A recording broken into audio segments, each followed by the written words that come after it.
What up mga idolo? Let's talk about Werner Caliper. Meron na akong video na nagawa tungkol dito. Pero 2 years ago na yun matagal-tagal na. Tsaka madami na tayong follower.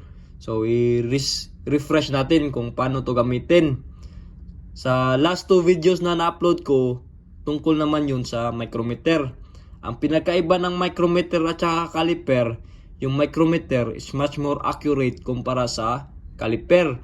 Yung micrometer, ginagamit namin sa mga makinarya sa pag-measure ng mga wear, tulad ng cylinder liner, sa mga wear ring, o di kaya sa mga shims na ginagamit namin sa pag-align ng motor. Etong Werner caliper naman, is ito yung ginagamit namin sa mga normal na bagay lang, sa pag-measure ng bolt, sa pag-prepare ng mga tools, yung mga ganyan. Dito sa Werner caliper natin, meron tayong makikitang madaming guhit, 'di ba? Dito sa taas, yan yung inches.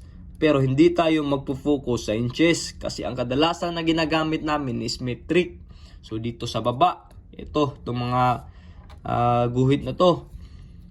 So ang first digit natin is itong mga guhit na nasa gitna. So ito. So galing sa 0, ang counting niyan is 1 mm, 2 mm, 3 mm, 4 mm, 5, 6, 7, 8, 9, 10, 11, 12, 13, 14, 15, 16, 17, 18, 19, 20, and so on. So yan yung magiging first digit natin. Ang sa baba naman, ito yung magiging decimal natin. So dito, ang mga guhit na to is equivalent of 0.05 mm. So tandaan nyo yan ha, iba-iba yung caliper, meron din yung iba-ibang mga naka-set na measurement. So ito 0.05. Ang bilang nito is ganito, from 0, 0, next is 0.05, next is 1, 0.10, next is 0.15, 0.20, 0.25, 0.30, 0.35, 0.40. Ganyan yung bilang sa baba kasi nga 0.05. Pwede nyo rin gawin to.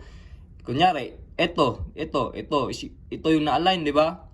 Pwede nyo rin bilangin pang ilang guhit to. So bilangin natin. 1, 2, 3, 4, 5, 6, 7, 8, 9. So 9 times 0.05 is equals to 0.45. So ganun lang. Tsaka gamit ang measuring equipment na to, kaya natin magsukat ng outside diameter, inside diameter, pati yung depth kung gaano siya kalalim. Example, ito yung pagsukat sa outside diameter, ganyan. Yung sa inside naman is ito, sa taas ginagagamitin natin. Ganyan. At sa depth naman, ito naman yung panukat ng depth natin. Ganyan.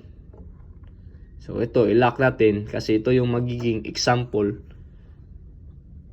natin. So ito yung babasahin natin. Sa pagkuha ng first digit, ang titingnan lang natin is itong guhit na to, itong 0 sa baba. Kung saan siya lumagpas na linya, yan yung magiging first digit natin. So dito siya lumagpas. Ito yung 26, di ba? Kasi ito 20, 21, 22, 23, 24, 25, 26. So, yung 26 na yan yung magiging first digit natin. Sa paghanap naman ng decimal, dito tayo magpo-focus sa guhit sa baba. Kung saan siya nakatapat na linya, like a match, straight na straight, yan yung magiging decimal natin. So dito, nakikita ko, itong 6 nakamatch dito. So straight na straight siya. So itong 6 is equivalent to 0.60. Kasi kung i-count natin, ganito yan. So 0, 0.05, 0.10, 0.15, 0.20, 0.25, 0.30, 0.35, 0.40, 0.45, 0.5, 0.55, 0.60. So ganyan lang. So ang final reading natin is 26.60 mm. Ganun lang. Ngayon, meron naman kayong makikitang ganito yung resulta sa pag-measure nyo. So yung 0 is nakatapat na sa linya sa taas. So dito nakatapat siya straight na straight sa linyang to, which is yung 25. So ang measure naman na to is 25 mm. So, yun lang.